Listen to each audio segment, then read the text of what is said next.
Sometimes love doesn't shout, it doesn't chase it, doesn't beg you to see it. Sometimes love waits quietly in the corner of your life until the noise fades and you finally hear that it's been calling your name all along. I used to think love was loud, that it arrived with thunder, with promises, with declarations carved into the sky. But now I know better. Now I know love can be quiet, so quiet that you don't hear it until the world goes still. There was a time when I was always running from place to place, from memory to memory, from myself. I thought if I stayed moving, I wouldn't have to feel, wouldn't have to remember, wouldn't have to hear the silence that followed me like a shadow. But the thing about silence is it never gives up. It waits, it listens, and one day it speaks. That's when they appeared, not with fanfare, not with rescue, just a knock on the door, gentle, like rain on a window. Pain. I didn't open it the first time or the second, but the knock never changed. It didn't become angry, it didn't grow desperate. It stayed soft, patient, present. Eventually, on a night when I couldn't sleep, when the loneliness curled up beside me like an old friend, I opened the door. They didn't smile too wide, they didn't speak right away. They just looked at me like I was still someone worth looking. I almost shut the door again, almost apologized, almost said I'm too broken for visitors, but I didn't, because something in their eyes told me they already knew and they'd come anyway. They stepped inside, and it wasn't dramatic, no sudden healing, no magic words, just 2 cups of tea and a chair pulled out beside mine. They didn't ask what happened, didn't pry, didn't force. They just sat there, breathing in time with me, as if matching the rhythm of my sadness. We sat in silence for what felt like hours. And somehow that silence didn't feel empty anymore. Felt safe. The next day they came again. Same time, same knock, and I let them in again and again and again.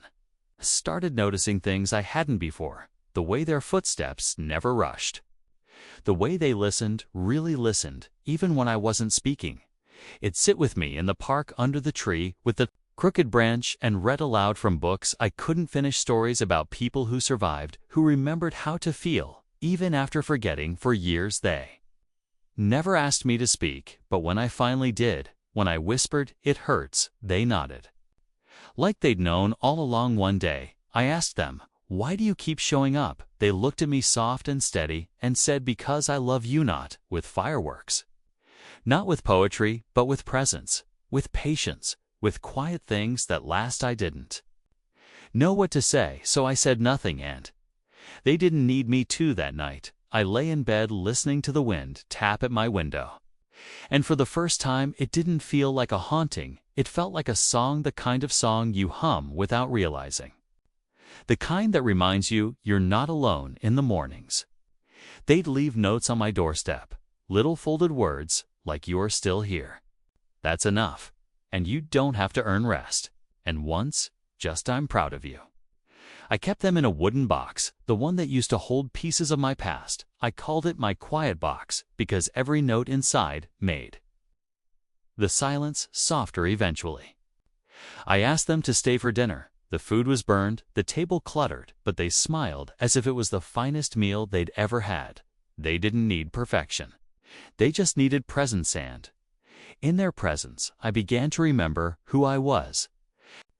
Me before the sadness, before the leaving, before the forgetting. There was a day, a quiet afternoon, where I caught myself laughing, not forced, not polite, just laughter. Like sunlight cracking through heavy clouds, they looked at me, eyes glinting, and said, "There you are." I wanted to cry, because part of me thought I was gone forever, but I wasn't. I was just quiet, waiting. Like they had been waiting until I could hear myself again.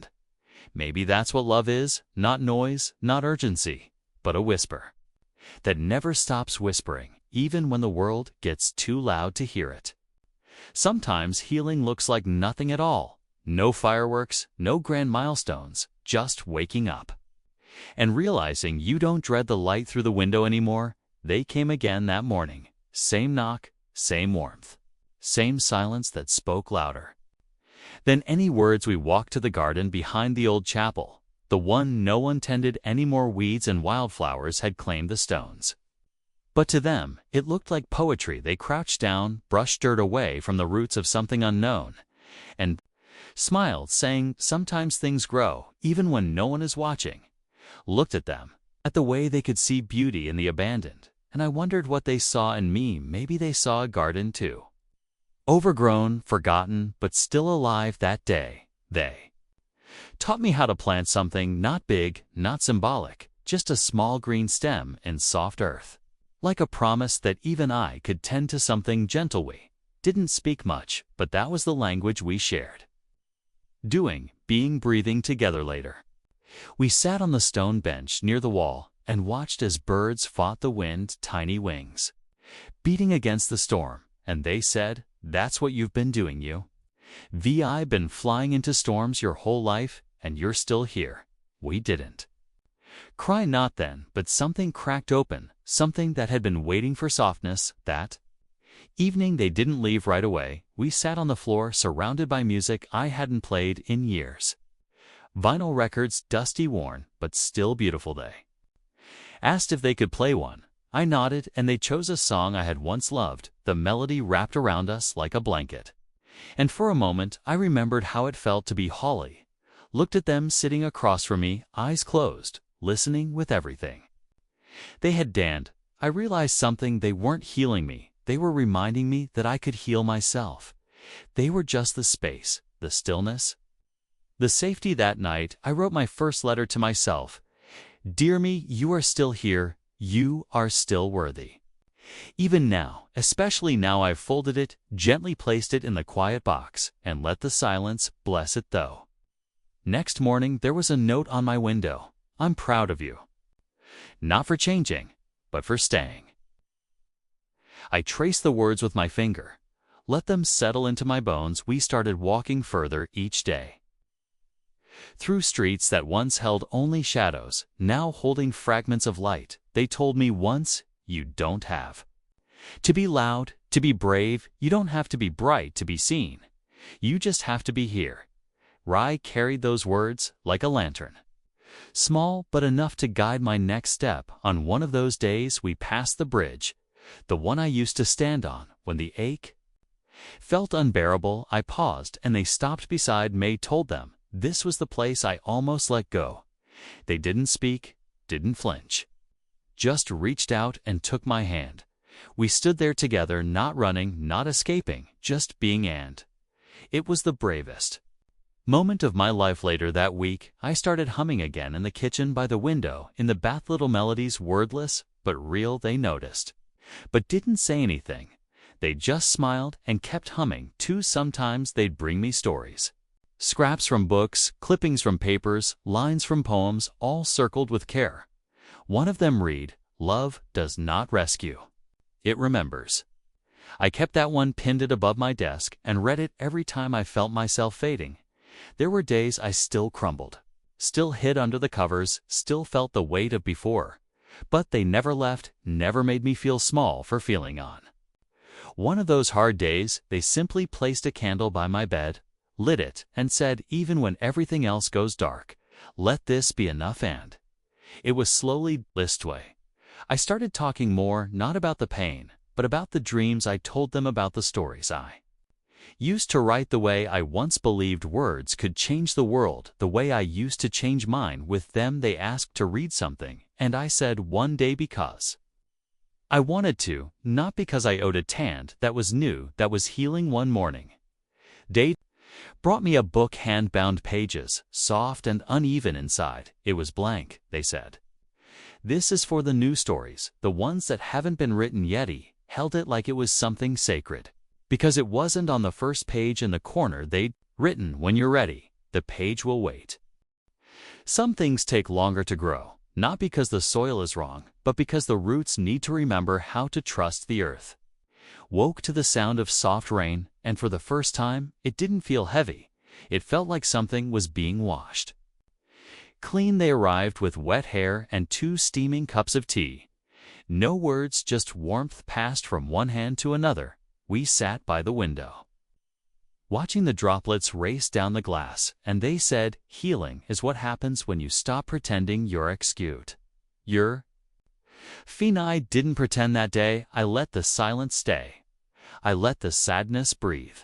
And I didn't apologize for it later. We walked through the park. Our steps slow, intentional. Each leaf glistening like glass. There was a tree there split down the middle. By lightning, but still alive, still standing. They touched its bark and whispered, even this still gives shade. That evening, they found one of my old notebooks. Pages stained with poems I never meant to share. They didn't read them, they just placed a bookmark between the pages and said, I'm glad these exist. I watched them and wondered how someone could love without asking for anything back, how someone could give without expecting, how someone could stay quietly until I heard them some nights. We played cards or folded paper cranes or lay side by side staring at the ceiling, talking about stars we couldn't see but still believed were there, and on the rare nights I couldn't sleep, they would hum barely a sound, but enough to keep the dark from swallowing me. They never asked for the full story, never pushed for the past.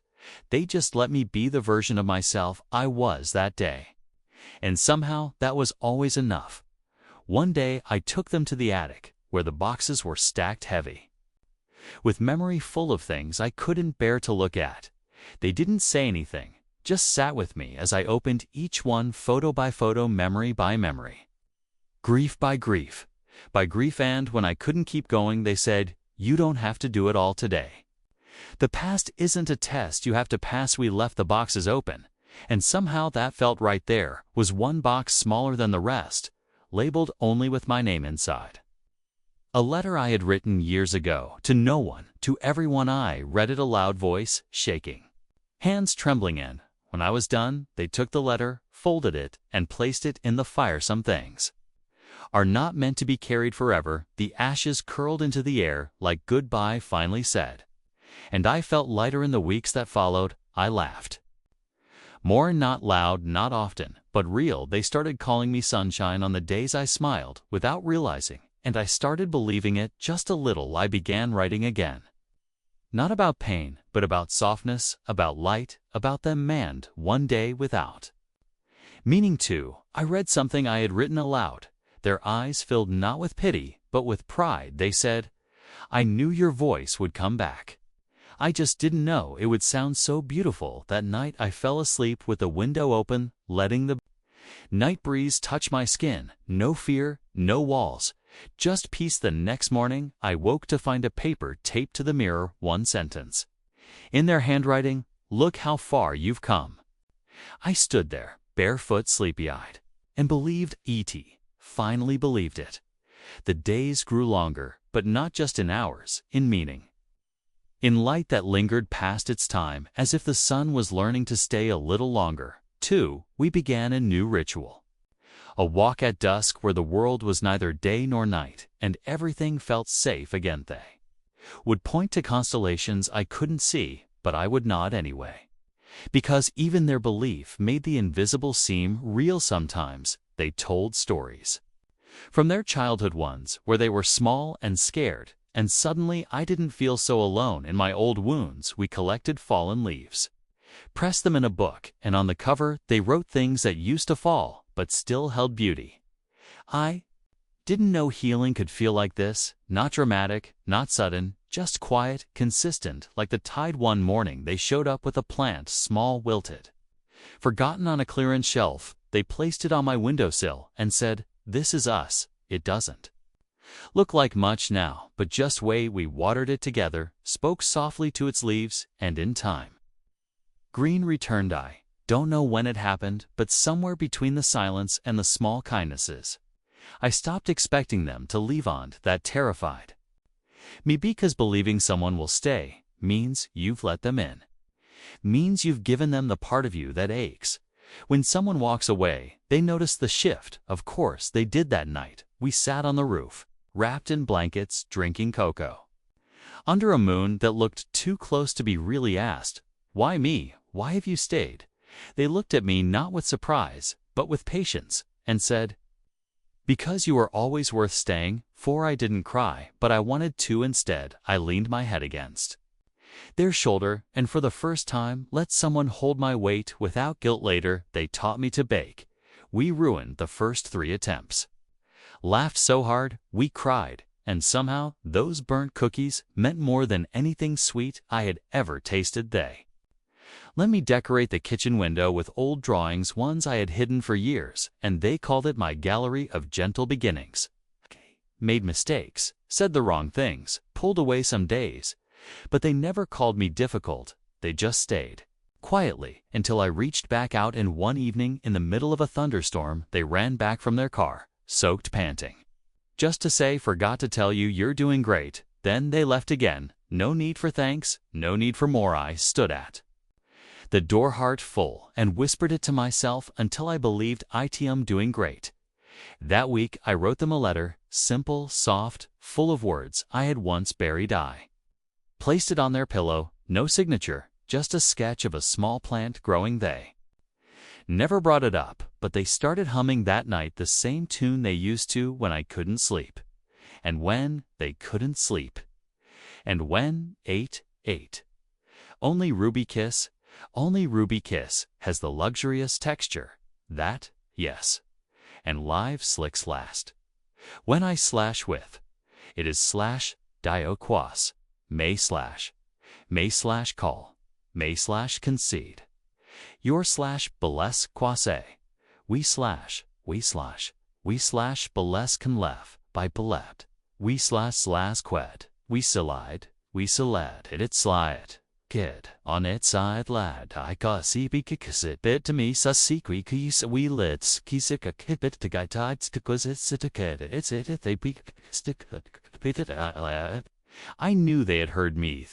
There's a kind of love that doesn't chase, doesn't shout, doesn't ask to be noticed, simply waits, builds shelter around your tired parts, and teaches you that even the quietest hearts can echo if you listen long enough. We forget sometimes that we are not built in a single moment, but layered over years like the rings of trees. Quiet testaments to every season we survive. I started keeping a notebook, not for the sad things, but for the soft ones, the way their eyes crinkled when they smiled, the way they hummed without realizing, the way they never asked me to be anything except exactly who I was. That day, one afternoon, we walked by the lake, and I told them, I think I'm not broken anymore.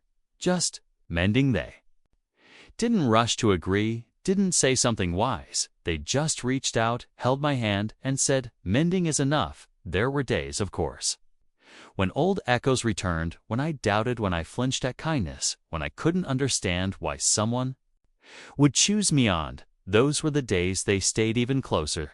They left notes tucked into coat pockets, hidden in books, written on the mirror in dry erase marker, little reminders. You are not your past, you are not too much, you are not a Berdani. Began to believe them, not all at once, but slowly, like the way snow melts when spring is sure of itself. They took me to a concert once, a quiet one, where every song sounded like memory, and during one soft instrumental, they looked over and said this. One feels like why didn't answer. I couldn't, my throat was full, not of pain, but of something so tender. It silenced even my fear. We sat in that moment, letting it hold. Realized that even silence can be loud when shared with someone who listened. They told me they were leaving for a short trip, just a few days. A family thing. Why nodded, smiled, said I'd be fine, but the night before they left, I stayed up late, pacing, folding and unfolding a blanket, wondering why their absence already hurt. And when they came to say goodbye, I handed them a paper crane, not because it meant anything, but because it meant everything. They understood. They always did while they were gone. I found myself doing the things we used to do, making tea, playing music, leaving a note for myself in the mirror, and it felt okay. It felt strong. They had become part of the home inside me, not just the walls, but the warmth. When they returned, I met them at the door. No fear, no hesitation. Just, I missed you. They smiled and pulled out from their bag a small jar of sand from a beach I had once told them I dreamed of. Never thought they had remembered, but they always did. And that's when I knew, truly, that I had been loved, even in silence, even before I was ready to hear it. They once told me, love doesn't always arrive with grand gestures. Sometimes it knocks quietly, brings soup when you're sick, sits beside you in silence when you can't speak, and I think that's how I began to love them back, not loudly, not all at once, but in the way I remembered how they took their tea, in the way I saved the last cookie without saying why, in the way I waited for their laugh because it had become my favorite sound. There was a morning soft and gray where we sat by the window and watched the rain climb down the glass like it had nowhere to be. They handed me a photograph. It was old edges, frayed, a little blurred, but it was them, younger, smaller eyes, tired eye, stared for a long time, then looked up. They said, "That's who I was before I found people who stayed, and I realized they were showing me there before, because they trusted me with their after." Placed the photo on my bookshelf right next to the pressed leaf and whispered, "Thank you for letting me in sometimes." They'd fall asleep on the couch, book resting on their chest curtains, dancing with the wind. Would cover them with a blanket. Not because they asked, but because it felt right. Love, I was learning, was in the noticing. One night we walked under the stars, a rare, cloudless sky, and they said, if you could give your younger self anything, what would it be? Thought for a long time, then I said, you. They didn't reply, just looked up, eyes shining, and squeezed my hand, one soft but full of everything. Started painting again, nothing perfect, nothing showy, just shapes, colors, feelings. I didn't have words for it. One day I caught them standing at the door, watching quietly. They smiled and said, "This feels like breathing through your hands." I laughed. But inside, something bloomed. They took me to a bookstore one Sunday. We got lost between shelves, each of us carrying too many books, none of which we planned to buy, and when we sat on the floor reading first pages, I felt more held than I ever had with arms, because being seen truly is not about someone knowing your schedule. It's about them knowing your silence. We got ice cream on the way back. They dropped theirs, laughed so hard they cried. I gave them mine, pretended I wasn't hungry, just to see their smile return. That night, I wrote in my notebook, today, I felt like someone worth choosing. The days kept coming, not easier, but lighter, because even on hard days they stayed, sat with me, never fixed me, just reminded me that I wasn't alone, and that more than anything was how I knew I had finally heard them, their love, their patience, their quiet nod, with ears, but with a part of me that had long forgotten what it meant to be safe. One evening, long after the sun had set, we sat on the floor with old memories scattered around us, Polaroids, ticket stubs, letters never sent. They picked up a small piece of folded paper, unfolded it gently, and read aloud, "I hope one day you see yourself the way I've always seen you." It was my handwriting, but I didn't remember writing it. They looked at me softly and said, "You gave this to me on a day you forgot how to breathe." I had no memory, but they didn't, and somehow that made it feel real. We didn't need big moments anymore. No fireworks, no declarations, just the soft, constant, unshakable presence of knowing we were not alone anymore. They once told me, "You don't need to prove your worth to someone who loves you. You just need to show up, even on the messy days, especially on the messy days." And I had day after day, broken, tired, quiet, but there, and they had met me every single time I asked them once, "Why didn't you give up on me?"